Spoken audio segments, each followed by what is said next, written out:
Hello everyone. This is man. Final ఇయర్‌లో, third ఇయర్‌లో ఉన్నటువంటి స్టూడెంట్స్, ఫిఫ్త్ సెమిస్టర్ రాయబోయే స్టూడెంట్స్ ఈ మంత్ 26 నుండి ఉన్నాయి కదా!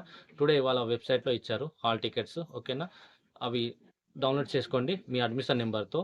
ఓకేనా? ఇంకా ఏంటంటే ఎగ్జామ్స్ బాగా రాయండి. అన్ని సబ్జెక్ట్స్ క్లియర్ చేయడానికి ట్రై చేయండి. ఆల్ సబ్జెక్ట్స్ ఓకేనా? కామర్స్ వాళ్ళు కావచ్చు, బీఏ వాళ్ళు కావచ్చు, లేదంటే బీఎస్సీ వాళ్ళు కావచ్చు. ఓకేనా? ఈ మంత్ 26 నుండి ఉన్నటువంటి ఎగ్జామ్స్ కంపల్సరీ క్లియర్ చేయండి. అలాగే హాల్ టికెట్ మీరు వెబ్‌సైట్‌లో ఎళ్ళకండి. నేను డైరెక్ట్ డిస్క్రిప్షన్‌లో లింక్‌లో ఉంది. అక్కడి నుండి డౌన్‌లోడ్ చేయండి. డౌన్‌లోడ్ చేసి పీడీఎఫ్‌లో కన్వర్ట్ చేసి మీరు ఇంటర్నెట్ సెంటర్‌లో ఎళ్లి డైరెక్ట్ జిరాక్స్ తీసుకొని రెడీగా ఉండండి. ఓకేనా? ఎగ్జామ్స్ అనేది బాగా రాయండి. ఒక్క సబ్జెక్ట్ కూడా బ్యాక్‌లాగ్ లాగా ఉండకూడదు మీరు రాసే ఎగ్జామ్. ఓకేనా? కంపల్సరీ క్లియర్ చేయాలని అనుకుంటున్నాను. కంపల్సరీ చేయండి. డిస్క్రిప్షన్‌లో హాల్ టికెట్ ఉంది. దాన్ని క్లిక్ చేసి డౌన్‌లోడ్ చేసుకోండి. ఓకేనా? Thank you.